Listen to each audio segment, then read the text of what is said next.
그래도 중요한 부분들 훑어보고 체크해드리고 넘어가도록 하겠습니다.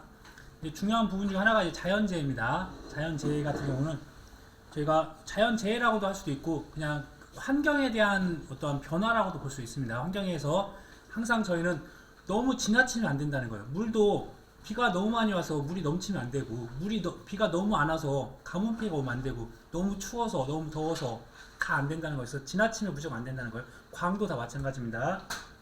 여기에서 첫 번째 열에 대한 거 나오네요. 고온, 온도가 너무 높아서, 그래서 고온을 인하여 받은 피해를 열해 또는 고온해라고 한다. 쭉 보시면, 그래서 열해의 피해 증상은 종자가 발화가 불량할 수 있고, 너무 뜨거우면 채소가 이렇게 움츠려들어야 돼요. 결구가 형성되는데 결구가 불량할 수도 있고, 착화나 결과가 불량할 수도 있고, 어떤 상품성이 감소될 수도 있고, 수량이나 품질 저하가 될 수 있다. 그러니까 결국은 다 안 좋아진다. 이렇게 보시면 돼요, 그냥. 그래서 나중에 열의 피해 증상이 아닌 거, 그러면 좋은 거 나와 있으면 당연히 아닌 거 아니고 모르면 되시면 되세요. 대신 이제 열의 대책은 더 중요하죠. 열의 대책은 열에 강한, 내열성이 강한 작물을 선택한다. 그 다음에 열해라고 하는 거는 너무 뜨거우니까 밀식 재배는 다 옹기종기 뭉쳐서 재배하는 거예요. 그래서 뭉치지 말아라. 밀식 재배하지 말아라. 관계 이용해라. 그러니까 물을 대라. 물을 대면 온도가 낮아질 거잖아요. 물을 이용해서 지온을 낮춰라. 그 다음에 재배 시기를 조절해라. 그늘을 만들어줘라. 시설에서의 적절한 환기가 필요하다. 환기에서 온도 낮춰라. 저희가 읽어보면 다 알 수 있는 내용들이에요. 그래서 몇 번 정도 읽어보면 됩니다. 그냥 쭉 보시고, 다른 것도 마찬가지예요. 그래서 이게 무슨 피해인지 확인하고, 그 다음에 어떤 원인이나 대책만 기억하시면 된다. 일소 피해라고 하는 거는 태양이 피하고 싶었어요. 그러니까 직사광선으로 여름철에 태양이 왔어요. 그래서 비가 와야 되는데 안 오니까 어떤 숲이나 과실이나 잎이 너무 이제 뜨거워가지고 이상이 생기는 게 고온 장애다. 근데 이거는 햇빛의 대임 같은 거예요. 아까 고온은 온도가 높았던 거고, 이거는 햇빛의 대임 같은 거. 그래서 되었다 표현하는 거잖아요. 그래서 쭉 보시면 일소에 대한 방지 대책. 그래서 당연히 이것도 기본적으로 품종이 건전하고 튼튼한 나무를 키워야 된다. 당연한 거고요. 그 다음에 햇빛이 직접 닿지 않도록 잔가지를 적절하게 붙여야 한다. 그래서 어떤 과실이나 어떤 필요한 부분들을 따로 가려줘야 된다는 거예요. 그 다음에 벽도제나 수성 페인트 등을 도포해서 직사광선을 피하도록 한다. 그 다음에 과실이나 가지가 노출되지 않도록 잎을 잘 보호해야 된다. 그래서 이 잎이 다 가려준다고 하니까 그런 것들을 해야 된다. 그 다음에 무슨 원줄기를 집으로 가려준다. 토양이 건조해지지 않도록 이걸 따로 관수를 해준다. 그 다음에 서양보다는 남양 또는 동양의 과수원 선정해서 재배하도록 한다. 이런 식으로 다 되어 있네요. 그래서 일소에 대한 것도 읽어보시면 되세요. 읽어보시면. 동해는 겨울동이네요. 추운 거예요. 추운 거. 그래서 서리를 동반하지 않은, 그러니까 서리해가 따로 있습니다. 서리해는. 그래서 동해라고 하는 건 서리해를 동반하지 않은 0도씨 미만의 온도에서 작물의 피해를 입는 경우를 말한다. 그래서 식물체의 조직이 얼어서 세포가 파괴되는 현상이 발생할 수 있다. 그 다음에 서리가 내려서 입는 피해를 따로 상해, 서리해라고 따로 하니까 뒤에도 나올 겁니다. 그 다음에 쭉 좀 동해 기구, 이건 중요한 것 같지 않고요. 역시나 첫 번째, 작물의 내동성. 그래서 내동성이 강한 걸 키워야 돼요. 근데 그 중에 보니까 전분 함량이 많으면 내동성이 떨어진대요. 내동성이 떨어진다. 그래서 이런 거 이제 그냥 한번 기억하시고요. 그러니까 결국은 내동성 있는 걸 키우면 된다 보시면 되세요. 그래서 추위에 강한 것들 키우면 된다. 자, 다음으로 상해, 서리해라고 써주면, 서리해 같은 경우는 쭉 보시면 상해의 대책을 보면 되겠네요. 위험 소요의 제거. 그래서 서리가 잘 맺히는 지역에서는 연약한 꽃이나 결실 부분을 지면 근처에 찬 공기로부터 격리하기 위하여 키가 큰 종류의 작물을 선택하는 것이 좋다. 그러니까 결국 이제 피하는 방법도 가지가지네요. 아무튼 열심히 이렇게 해서 위험 요소를, 서리 피해가 발생하면 이 키 작은 게 피해가 더 크니까 키 큰 걸로 키워라. 그러니까 결국은 또 품종을 서리에 강한 품종을 키워라 그런 거네요. 그 다음에 서리에 민감한 식물을 경작할 때는 계곡이나 분지와 같은 지역을 피하는 것이 좋다. 이런 식으로 표현이 되어 있네요. 그 다음에 한량한 공기의 유입을 저지하거나 방향을 전환시키는 방법으로 방상림을 만든다. 아예 그냥 나무를 키워가지고 나무로 이런 서리 피해를 예방을 해라. 이런 식으로 상해 대책이 있으니까, 이러니까 시험이 안 나오나 봐요. 상해 대책은 아직 나온 적은 없습니다. 나오는 게 없었던 것 같아요. 그래서 뭐 이런 거 내용들 그냥 간단하게 이런 식으로 해서 이 서리 피해를 예방하기 위해서 이런 것들을 제거한다. 피해 요소를 또 제거하기 위해서 이런 걸 한다. 그래서 이런 방법들도 있다. 그런 정도 한 번도 보지 않은 문장들이 나와 있습니다. 냉해 피해에 대한 것들은 이제 문장이 많이 보였죠. 냉해의 정의를 간단히 보면 식물체 조직 내에 결빙이 생기지 않을 정도의 저온에 의해 기관이 받은 피해를 일반적으로 저온 장애라고 한다. 특별히 여름 작물이 냉육상 고온이 필요한 여름철에 냉온을 만나서 받은 피해를 냉해라 부른다. 그러니까 보통 냉해 피해는 저희가 봄이나 어떤 초여름 같은 때 갑자기 날씨가 갑자기 추워진 거예요. 그럼으로써 원래는 이게 물도 공급이 많이 되고 뭐하고 하는 상태였는데 그게 어떤 꽃눈이 형성되고 그 다음에 꽃이 이제 서로 수분해야 되는 시기에 갑자기 추워지면 생육 장애가 좀 커질 수가 있어요. 네. 그러니까 저희가 아까도 생육이 가장 많이 자라는 시기가 육묘기 조금씩 자라고 할 때 작을 때인데 그때 추우면 그때 냉해 피해를 입게 됩니다. 냉해 증상은 특별히 없고요. 그래서 냉해의 요인 정도는 봐야 되겠네요. 당연히 저온이어야 되겠죠. 저온. 그 다음에 햇빛이 부족해요. 그러니까 제가 이제 봉화 쪽에서 고추밭을 봤는데 산이 있어요. 옆에 산이 있는데 그쪽 고추밭은 오후 1시나 2시가 돼야 해를 본대요. 해는 진작에 떠 있는데 그늘이 계속 져 있어요. 그냥.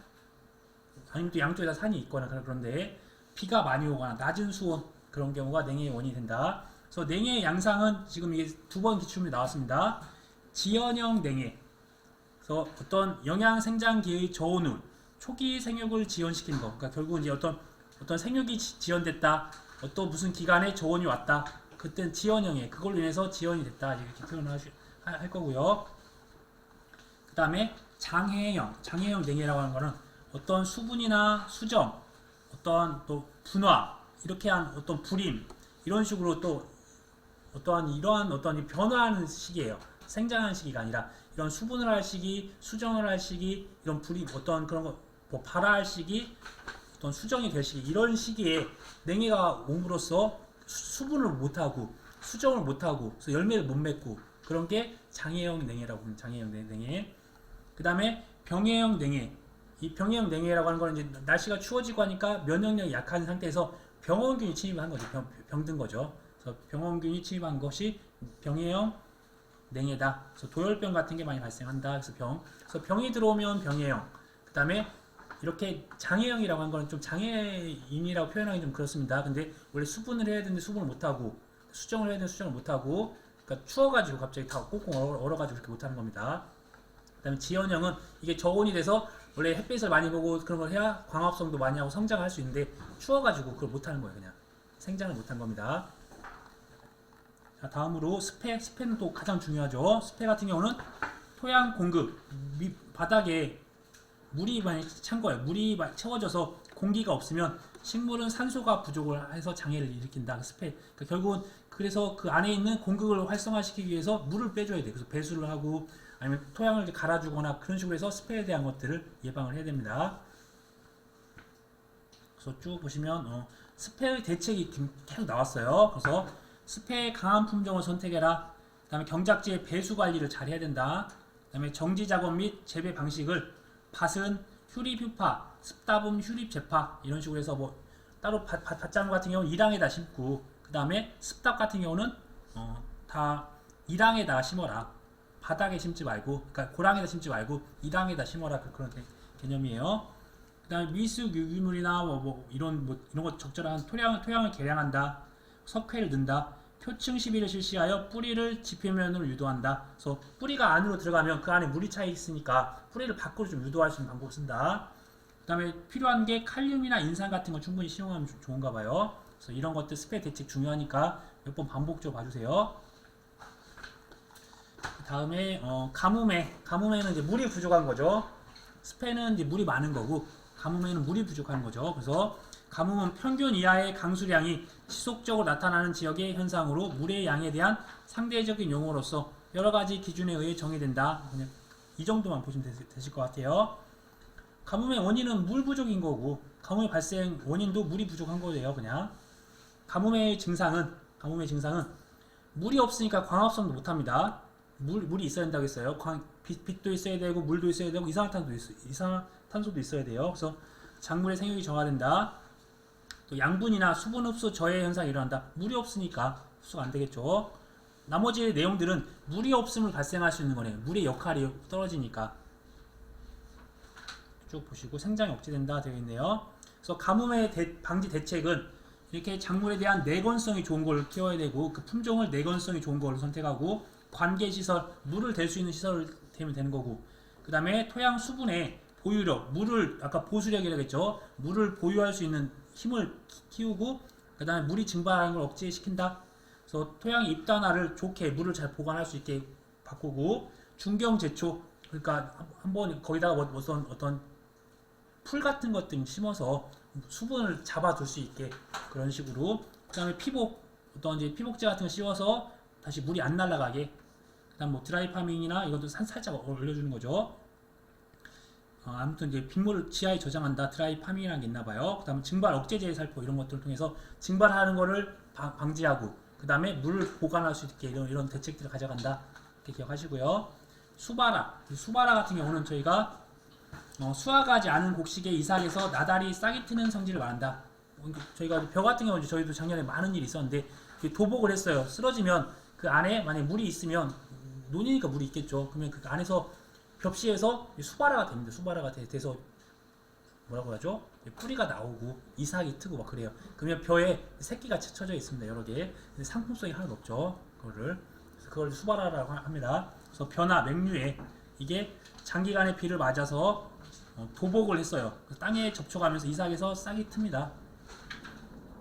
그러면 수바라에 대해서는 저희가 수바라에 대한 경감 대책 보니까 품종을 휴면성이 강한 품종을 선택한다. 수바라가 잘 된다고 하는 거는 물이나 온도나 그런 것들 잘 맞으면 그냥 바로 싹이 터버리는 거예요. 그래서 이때는 좀 주의하세요.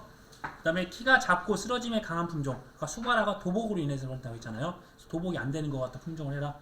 답이 이때도 똑같은 겁니다. 질소비를 많이 주면 안 돼요. 질소비를 많이 주면 이게 웃자라 가지고 쓰러져 버려야 돼요. 그래서 답이 하면 안 된다. 밀식 너무 또 이렇게 밀식 재배하면 안 된다. 그래서 저희는 쓰러진 벼를 묶어서 세워야 돼요. 근데 이게 출수기 전이면 방치하면 경작불능이 되고 수확불능이 되니까 저희는 이런 것들을 다 묶어서 세워줘야 된다. 뭐 이런 식으로 되어 있습니다. 우박이 그 다음으로 좀 출제가 많이 됐었습니다. 그러니까 이거는 우박에 대한 개념은 또 아시니까 넘어가도록 할게요. 쭉 넘어가 보면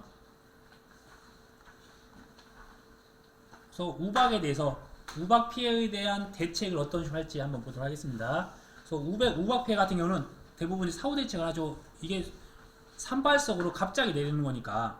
그래서 첫 번째 적과할 때 조금만 적과하고 우박을 피해를 입을 걸 예상을 하고 조금만 적과를 해라. 그래서 그렇게 계획을 하시면 돼요. 이게 숫자가 나오면 그냥 나오셔야 돼요. 그래서 우박이 내용을 읽어보면 극심하다. 그럼 적과를 한 50에서 60%만 해라 그런 거예요. 피해가 심하다. 그럼 한 20에서 30% 정도 적과하는 걸 남겨두라는 거예요. 원래는 적과하면 한 가지에 이렇게 적과해서 원래 과총이 5개가 열려 있으면 저희가 다 따고 하나만 남겨둬야 돼요. 근데 이거를 뭐 한 3개 따고 2개 남겨뒀던지 아니면 2개 따고 이렇게 몇 개 더 남겨두라는 겁니다. 그냥. 그 다음에 약재 살포하는 거고 신초 관리. 저희가 신초 같은 경우는 지금 과수 같은 경우는 대부분이 신초에서 열매가 열려요. 그래서 그렇다 보니까 신초 관리 잘하는 거고 비료 잘 줘라 이렇게 되어 있고요. 그 다음에 기타 자연재해 중에서 염류장애, 아까 전에 비료 때문에 생기는 거라고. 비료가 농축돼 가지고 농도 장애를 일으킨다. 그래서 비료가 어떠한 작물이 있으면 이 비료 안에 뭐 질소도 있고 뭐 칼륨도 있고 나트륨도 뭐 다 다양한 것도 있잖아요. 근데 거기에서 이 작물이 좋아하는 것만 먹어요. 그러면 이 작물이 좋아하는 영양분만 먹으면 나머지만 계속 쌓여 있는 거예요. 그래서 근데 그게 쌓여 있으면 그게 쉽게 나가고 없어져야 되는데 쌓여 있는 상태에서 또 나쁜 작용을 할 수가 있어서 염류장애가 됩니다. 그래서 염류장애는 여기서 보니까 염류장애 방지 부분만 보면 돼. 염류장애 방지 봤더니 식물의 생장이 활발하게 이루어지기 위해서는 고농도의 무기이온이 집적되는 시기를 피해야 한다. 일단 무기이온의 체내에서 흡수되면 스트레스를 최소화시킨다. 아니네요. 이거는 방법이 없네요. 그러면 이제 그때 말씀드렸다시피 염륜장에 있었으면 그 앞전에 나왔던 걸 갖다 쓰셔야 되겠네.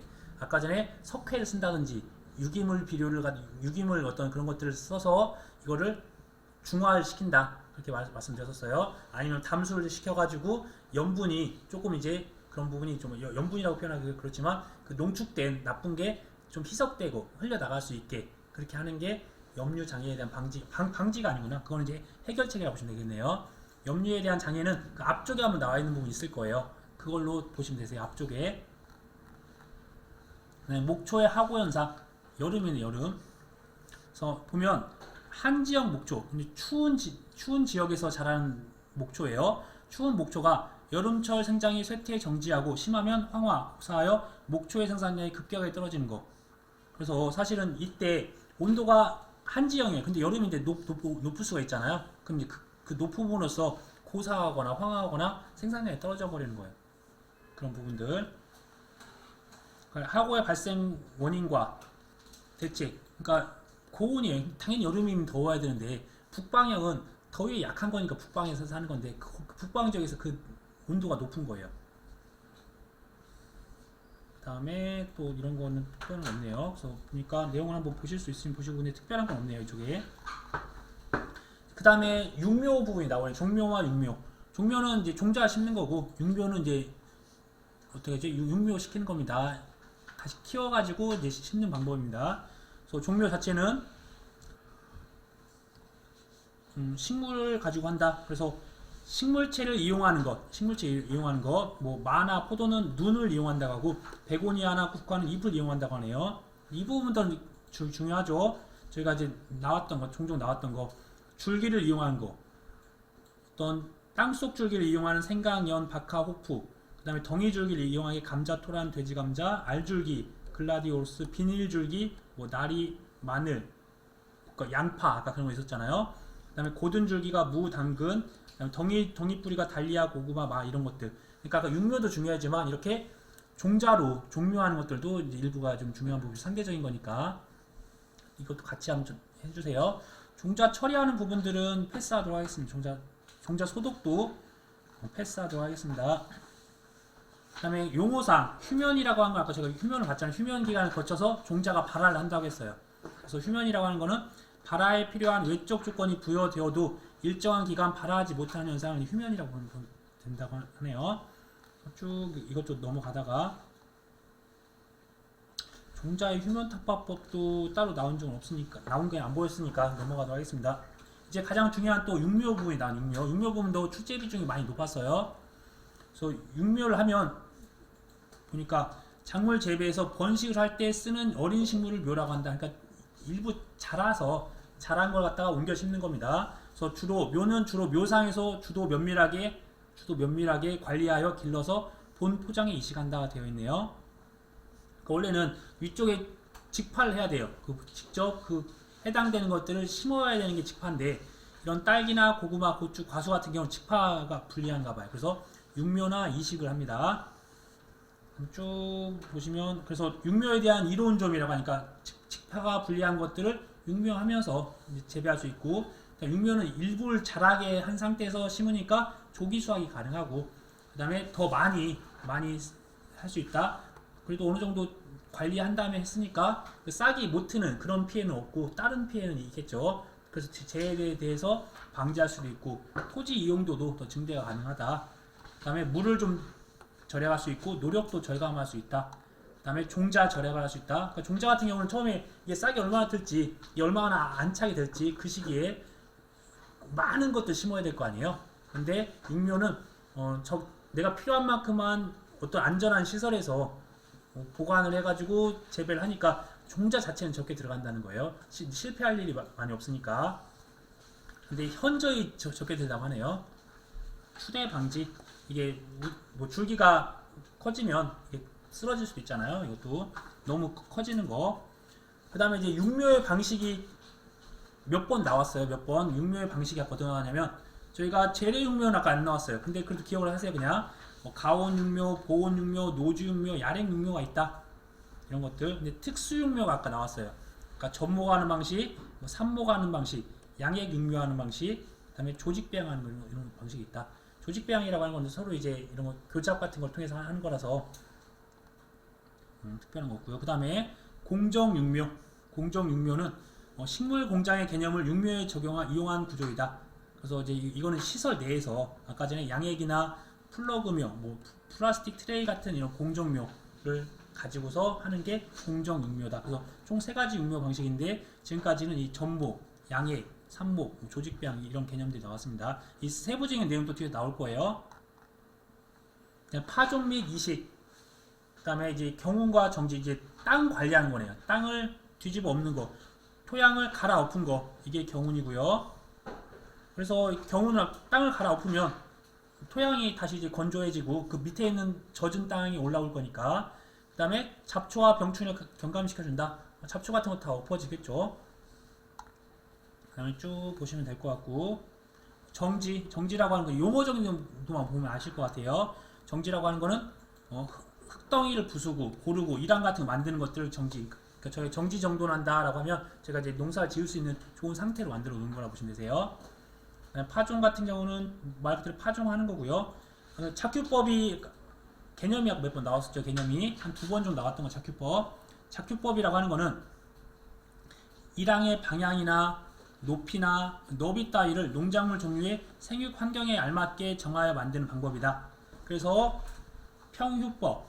그래서 저희가 일항과 고랑 갖다 가는 거예요. 저희가 어떻게 보면 일항과 고랑이 있으면 이거를 여기다 심을지 아니면 평평한 데다가 심을지 고민하는 거예요. 봤더니 평휴법은 일항과 고랑을 높이가 같게 하는 겁니다. 밥벼나 채소가 있다고 하네요. 이 품종까지 같이, 품목까지 같이 기억해 주셔야 될 것 같아요. 그러니까 휴립구파법. 일항을 세우고 낮은 고래 파종한다. 구파. 좀 굴이라고 해야 되나요? 이게 그래서 그러니까 결국은 저희가 봤었을 때 이 밑에 고랑에다 파종을 한다. 고랑에 파종한다. 휴파는 일항에다 파종한다. 일항. 고랑이 아닌 일항에다 파종한다. 그런 방식이 있습니다. 그래서 벼의 일항 재배. 그래서 일항에 재배하는 거니까 위쪽에 재배하는 거 밑에 재배하는 거 아니잖아요. 이때는 습다, 물이 많고 간척지도 물이 있거나 안 좋을 거잖아요. 그래서 일항을 세우고 그 위에 벼를 재배한다. 성휴법, 이것도 한번 기출문제 나왔던 것 같아요.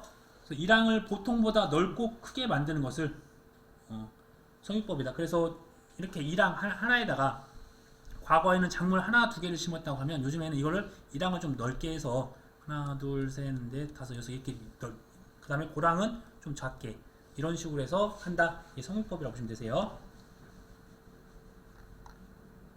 그다음 복토란 개념은 흙을 덮어주는 거. 이제 흙을 한번 위쪽에다 복토해주는 거예요. 이식이라고 하는 건 육묘하고 비슷한 겁니다. 그러니까 육묘한 것을 다른 곳으로 옮겨 심는 것을 이식이라고 한다. 그래서 옮겨 심는 그런 단순한 작업입니다. 용어적인 것도 있으니까 한번 기억하시고요. 쭉 다른 거 없네요. 중경이라고 하는 건 아까 전에 흙과 관련돼서 어떤 재배 관리에서 흙을 갈거나 쪼아서 부드럽게 하고 동시에 잡초를 흙 속에 메모라는 작업을 중경이라고 한다. 이런 부분이 있고요. 중경에 대한 효과, 이것도 흙을 다 계속 갈아엎고 하는 거니까 제초 효과가 있고 토양의 물리성이 개선이 된다. 수분 보존 효과가 발생한다고 하네요. 그 다음에 중경의 단점으로는 당근, 뭐 뿌리가 잘리거나 품식의 조장, 바람에 날려버리거나 그렇게 될 수 있나 봐요. 그 다음 동상의 조장 등이 있을 수가 있다. 이게 공급이 많아지고 하면 피해 같은 것들 땅속까지 들어갈 수도 있어서 그런가 봐요. 그 다음 배토, 흙넣기, 다밥은 반대예요. 중경은 이게 갈아서 없는 거라고 보시면 되고, 배토랑은 쌓아놓고 흙도 넣고 밟고 해서 압력을 더 강하는 거죠. 그래서 생육 기간 중에 일항이나 포기 사이에 흙을 포기 밑으로 긁어 모아주는 거를 배토, 모아서 올려주는 거예요. 배토. 이렇게 하면 도복이 방지된다고 하네요. 당연히 쭉 보시면 될 것 같고, 흙넣기도 일항 사이에 흙을 곱게 부수어 작물의 포기 사이에 뿌려 넣는 것을 흙넣기다. 흙을 넣는데요. 그 다음에 다밥은 이제 발로 밟는 거죠. 회전식 다밥 롤러를 굴려서 진압해 주는 거. 그러니까 결국 이제 밟는다는 겁니다. 밟아서 단단하게 하는 거예요. 멀칭 저희가 비닐 멀칭 아시죠?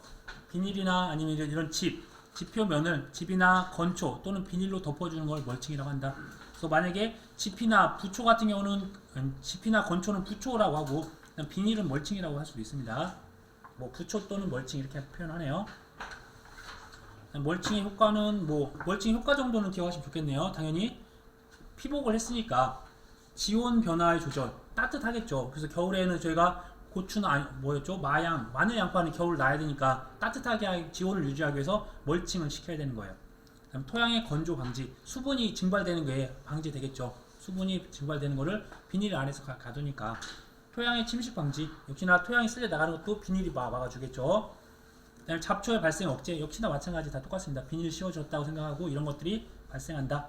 그다음에 과실에 대한 청결 유지, 또 반상황을 이용한 과실 착색 촉진 이런 부분이 있다. 단점까지만 기억하세요. 그러면 단점은 당연히 멀칭을 사용하면 우수의 이용도가 떨어진다. 그러니까 빗물도 써야 되는데 빗물 같은 경우는 멀칭이 됐으니까 아무래도 그 안으로 물이 흡수가 안 되는 거잖아요. 그런 부분들. 지온의 온도가 급격히 상승하여 작물에 피해를 줄 수 있다. 너무 뜨거우면 이제 피해를 줄 수 있다. 그런 단점이 있다. 이런 정도 읽어보시면 될 것 같으세요. 그렇죠? 그 다음에 재배 양식에 대한 종류, 조기 재배, 조식 재배 한 이런 정도만. 여기 보니까 조기 재배, 조식 재배, 보통기 재배, 만기 재배, 만식 재배, 이기작 재배 이런 것도 있다. 근데 말 그대로 그냥 그대로 쓰시면 돼요. 그냥 조기 재배는 보니까 일찍 모내기 하는 거예요. 그러면 보통기 재배는 보통기에 하는 거고 만기 재배는 좀 늦게 하는 겁니다.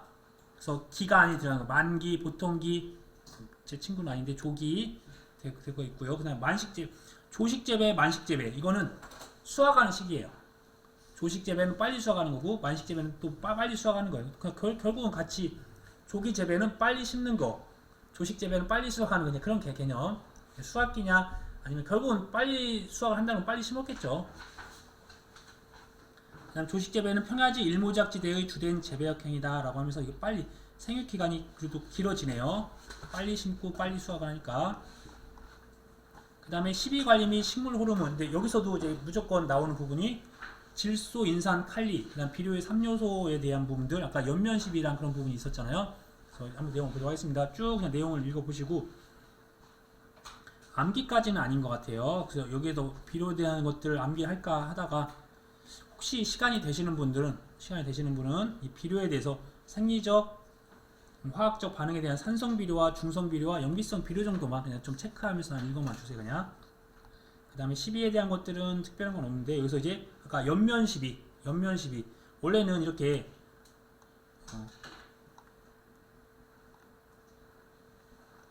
따로 안 나와 있네요. 보통 시비라고 하는 건 저희가 그냥 바닥에다가 뿌리거나 그렇게 하잖아요. 그냥 물 주고 그렇게 하는 게 일반적인 시비라는 개념이라고 보시면 돼요. 근데 이건 연면 시비는 잎이에요. 잎.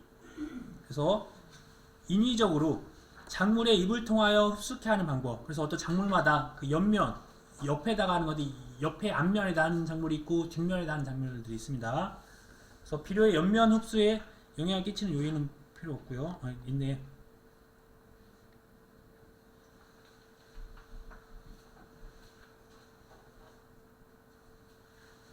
그럼 이제 그 비료의 옆면 흡수에 영향을 끼치는 요인 이거는 좀 한번 읽어는 보세요. 한번 내용 읽어볼게요. 잎의 표면보다 표피의 얇은 이면에서 더 잘 흡수가 된다. 잎의 호흡작용이 왕성할 때 잘 흡수되므로 가지나 줄기의 정부로부터 가까운 곳에서 흡수율이 높다. 읽을 필요 없네요. 그러니까 확실한 거는 옆면 시비를 하면 뿌리나 토양에다 시비한 것보다 흡수가 훨씬 빠르다. 아무래도 그렇게 흡수가 빠르고 그 다음에 바로 그의 반응이 바로 와요. 그래서 그런 작용이 있다라고 보시면 될 것 같으세요. 그 다음에 이제 중요한 게 식물 호르몬, 식물 생장 조절제가 나옵니다. 옥신계, 각각 작용과 종류와 이용하는 거 이거 다 기억하셔야 되세요. 그 다음에 지베렐린, 아까 전에 이 부분도 지베렐린에 대한 용어들, 그 다음에 작용하는 원리, 종류, 이용 이 부분 다 기억하셔야 됩니다. 이건 다 매년 한 문제 나와요. 그 다음에 시토키신, 여기까지 시토키신까지가 다 촉진이고 좋고 성장시키고 다 촉진하고 그런 부분이라고 말씀 생장시킨다는 부분이라고 했습니다. 근데 약간의 차이점이 있을 수가 있어요. 거기다가 작용과 종류와 이용 보실 거고요. 이제 에틸렌은 기체로 이걸 숙성, 노화, 좀 그냥 성장을 방해하고 성장이 안 되면 반대로 제가 아까 생장기가 있고 그 다음에 그 뭐라고 했죠? 생식기간이 있어. 생식기간이 더 발생하는 거예요. 과실에 대한 것들이 성숙해지고 그 다음에 노화가 되고 하는 부분들이 있습니다. 그 부분들에 대한 것들이 작용, 종류, 이용 이런 부분들 꼭 다 기억하셔야 됩니다.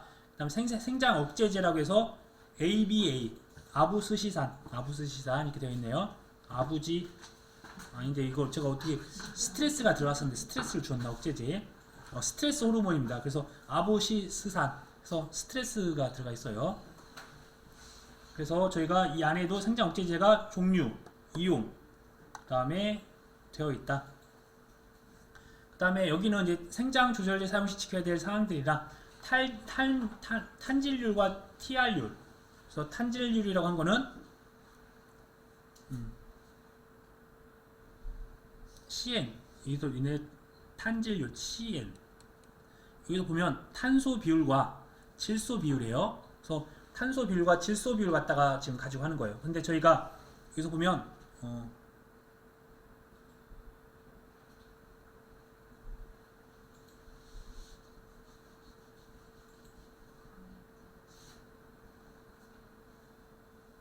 그러니까 여기는 그거네요. 지금 탄수화물은 C, 그러니까 C가 높으면 높을수록 탄수화물이 많아지는 거예요. 근데 질소는 가지 생장 및 꽃눈의 형성 및 열매 영향을 준다. 그래서 질소는 말 그대로 생장만 하는 거예요. 그러니까 어떻게 보면 위쪽이 C가 많아지면 탄소가 많아지면 그 탄소 화합물이 많아지는 거고 밑에 질소가 많아지면 그래서 그 부분이 부족하게 되면 질소를 더 많이 시용해 주겠죠. 시용해 주면 가지 생장이나 꽃눈의 형성에 열매를 영향을 준다. 그런 것도 있습니다. 그래서 그 시기에 맞춰서 생육을 많이 할 건지 아니면 꽃을 피게 하거나 아니면 과실을 많이 할 건지를 제가 탈질률로 해서 평가한다. 그다음 TR율은 탑 앤 루트. 그래서 위쪽에 위가 탑이고 여기가 루트가 되는 거예요. 그래서 탑이라고 하는 건 이제 주관부가 되는 거고 그래서 주관부가 더 길어질 건지 아니면 뿌리가 더 활성화될 건지 갖다가 비율로 가져가서 산출한다. 이런 부분이 있네요. 그래서 위쪽에 발화 촉진 물질, 그 다음에 발화 억제 물질, 뭐 이런 부분들. 근데 또 반대말로 낙과를 억제한다, 낙과를 촉진한다. 또 이렇게 표현할 수가 있습니다. 이런 부분이 있고요. 그다음 지베렐린에 대한 기능 중에서 단위 결과 유도. 그래서 종자 없이 열매 맺게 하는 거, 씨앗 없이 씨 없는 수박, 씨 없는 포도 이런 개념이에요. 그래서 그런 경우가 있다. 생력재배는 저희가 생력재배라고 하는 건 개념만 볼게요. 노동력을 덜 들이는 재배 방법이다. 이런 것도 있다. 그다음 작물의 수확 및 수확 후 관리에 대한 부분들은 저희가 탄소와 산소를 갖다가 할 건데 여기 보니까 호흡과 관련된 부분이 있었어요. 이건 기억해야 되겠죠. 아까 봤으니까. 그래서 비급등형, 호흡이 일시적으로 상승하기도 한다 해서 호흡 급등 현상과 호흡 비급등 현상이 있는데 볼 때 급등형 과실은 사과배, 복숭아, 탐달의 바나나, 키위 같은 게 있다. 비급등형 과실은 포도, 감귤, 오렌지와 레몬이 있다. 또 에틸렌 같은 경우는 급격한 상승이 일어나기도 한다. 호흡 관련해서. 그래서 밑에 부분은 중요한 거 아니고 여기는 또 기초물이 나왔으니까 한번 기억해 주세요.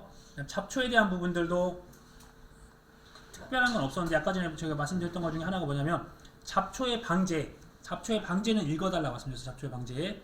이게 물리적 방제인지 경종적 방제인지 그 다음에 화학적 방제인지 생물학적 방제인지 이제 개념은 쓰실 거예요. 물리적인 거는 강제적으로 하는 거예요. 그냥 말 그대로 깎고 갈아엎고 멀칭하고 경종적 거는 재배적인 방제 방법이다. 그래서 작부책에 윤작으로 할 건지 또 제식밀도 어떻게 할 건지 품종 어떻게 할 건지 내용을 읽어보시면 아실 수 있으실 거예요.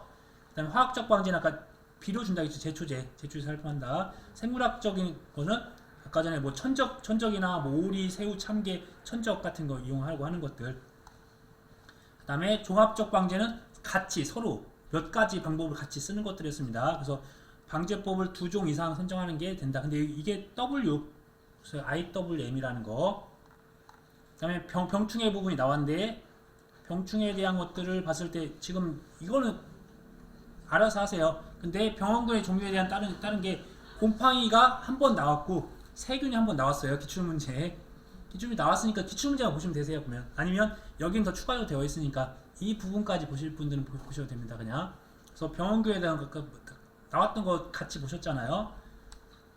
그래서 이 내용들까지 한번 쭉 보시고요. 그 다음에 방제법은 무조건 보셔야 돼요. 방제법은 이 재배적 방제, 경종적 방제, 그 다음에 생물학적 방제, 기계적 방제, 그 다음에 화학적 방제, 뭐 법적 방제, 종합적 방제인데 아까 전에 IWM이었잖아요. 이거는 IPM. 그냥 그래서 같은 종합적 방제인데 대문자가 하나 틀리다.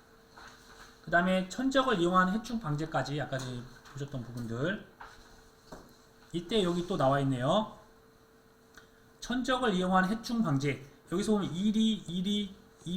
이리가 천적, 응애가 근데 이제 그냥 병해충이었어요. 병해충. 여기서 봤더니 뭐 이리응애잖아요. 그 다음에 무슨 노린재류 이것도 그건가 봐요. 그 다음에 벌, 뭐 잠자리도 이렇게 잠자리도 또 벌, 파리, 벌레도 있네요. 뭐 노린재류, 벌. 그래서 벌과 응애는 그 앞에 이리가 있었으면 이게 왼쪽이 천적이고 오른쪽이 해충인가 봐요. 그래서 그것들 연결하는 것도 지금 두 번이나 나왔었잖아요. 참고용으로 이렇게 한번 보세요. 그래서 페로몬이라고 하는 거는 저희가 용어적인 거 혹시 모르니까 용어적인 거 보니까 페로몬이라고 하는 거는 한 개체가 외부로 방출하는 물질로 다른 개체에 의해 감각되어 특이한 행동 반응을 보이게 하는 물질. 그러니까 냄새 같은 거 풍겨서 멀리 오지 못하게 하는 거죠, 그냥. 아니면 내가 필요한 게 있으면, 내가 필요한 천적이 있으면 그 냄새로 유인을 해서 해충을 없애게 하거나 아니면 해충을 쫓거나 그런 식으로 하는 겁니다. 쭉 이런 부분 봤고, 이제 상적 발육과 환경적인 부분들은 저희가 좀 전에 봤던 화성의 유도에서 그냥 개념적인 거, 그러니까 CN율이 있었고, 그 다음에 TR율이 있었다. 이런 부분들은 그냥 내용 한 번만 읽어보세요. 그냥. 그 다음에 아까 춘화 처리는 지금 계속 나왔잖아요. 춘화 처리 중요하죠. 춘화 처리. 춘화 처리라고 하는 거는 일정 시기에 인위적인 저온을 줌으로써 화성을 유도하고 촉진하는 것을 말한다. 그래서 여기서 아까 저희 기출문제 중에 하나가 녹채기에, 그래서 뭐 양파, 양배추 뭐 이런 부분이 녹식물 춘화형이다 이런 부분이 있었고요. 종자 보넬레이션, 종자로 하는 게 뭐 완두, 잠두, 배추, 무 이런 것도 있었다. 그래서 지금 여기에 나와 있는 것들은 한 번쯤 읽어 주셔야 될 것 같아요. 여기까지는 1번부터 8번까지는 한번 읽어 주시고, 나머지 뭐 이춘화나 제춘화 이거는 네. 그러네요. 이제 이 부분들은 이제 이렇게 읽으시고, 그 다음에 일장 효과가 또 여기서 또 따로 이렇게 별도로 나와 있으니까 같이 한번 비교하면서 중요한 부분이니까, 단일 식물은 또 여기는 보통 8시간씩 10시간이 나와 있네요. 이런 식으로 해서 해당되는 단일 식물들이 있으니까 같이 한번 읽어주세요. 그 다음에 장일 식물 같은 경우도 보통 16시간이 되어 있네요. 해당되는 품목도 있으니까 같이 한번 비교해 주시고요. 그 다음에 중성식물 내용은 비슷할 거예요. 앞에 나왔던 부분들이랑. 그래서 저희는 우선 중성식물까지는 계속 읽어주시겠다. 그 다음에 연작과 기지가 있네요. 그러니까 동일한 작물을 동일한 포장에 매년 계속해서 재배하는 것을 저희가 연작이라고 합니다. 그래서 연작 같은 경우는 필요성은 모르겠고요. 그래도 혹시 보니까 연작에 해가 적은 작물 정도는 벼가 들어가 있어서 이런 정도는 좀 기억을 해주시면 좋을 것 같아요. 그래서 매년 지어도 벼농사는 매년 똑같은 데 짓잖아요. 좀 피해가 덜하니까. 근데 이제 올해 못 심는 것들이 있어요. 이렇게 보니까 10년 휴작이 필요한 게 인삼 같은 거. 여기는 한번 재배하면 이게 너무 안 좋아서 염분이랑 많고 그래서 염류가 많이 집적이 되어 있어서 10년 동안 아예 쉬라고 하는 거예요. 쉬라고. 그렇게 되어 있네요. 그 다음에 유성 번식과 무성 번식. 교수님 질문입니다. 네. 한번 그 휴작을 하는 기간에 5년 휴작이 필요한 작물이라고 있는데요. 수박. 대표적으로 수박 농사 짓는 거 보면 농사 짓는 그 하우스 안에서 계속 농사 짓거든요. 매년. 네. 근데 그때 5년 휴작이라는 게 있을 수 있나요? 그러니까 5년 동안 그러니까 그럼 다른 작물 심지 않을까 거기다가요? 아니 다른 작물 안 심고 아니 수박 같은 호박을 심는다든지 2년 이모작을요? 예. 매년 수박을 심어요. 그러니까 이제 이거는 이제 강제성을 얻고 이렇게 뭐 5년 휴작을 하라고 했는데 추작 안 하고 심는다고 뭐 법적으로 구속을 하실 거 그런 부분은 아니니까. 다른 조치들이 다른 건 그렇죠. 아무래도 거기다가 어떤 토양을 다시 한번 어떤 객토를 한다든지 다른 어떤 영양제를 공급한다든지 그런 식으로 하겠죠. 그러니까 이거는 여기서 나와 있던 거는 저희가 재배학적으로 원예학적으로 이 작물이 그렇게 오래 심으면 안 좋으니까 이렇게 심지 말라고 나오는 거라서 그런 것 같아요. 그래서 또 인삼 같은 경우도 계속 심는 분은 심을 건데 저희가 그렇게 심으면 안 되니까 인삼 같은 경우도 한 번 심으면 인수 제한을 이렇게 기간을 두고 했던 거잖아요. 네. 그런 것 같습니다. 네, 넘어가도록 할게요. 그러니까 아직 나온 적이 없으니까 참고용으로 연작에 해가 적은 작물과 5년 휴작이 필요한 작물 수박까지 꼭 외우도록 하겠습니다. 네, 그럼 그건 기억을 하시면 될 것 같아요. 그 다음 유성 번식과 무성 번식. 그래서 제가 말을 잘못했네요. 유성 번식은 종자 번식이고 무성 번식은 아까 영양 번식이었네요. 그래서 영양 번식이라고 하는 부분들은 아까 말씀드렸다시피 삽목을 하거나 접목을 하거나 그런 거였어요.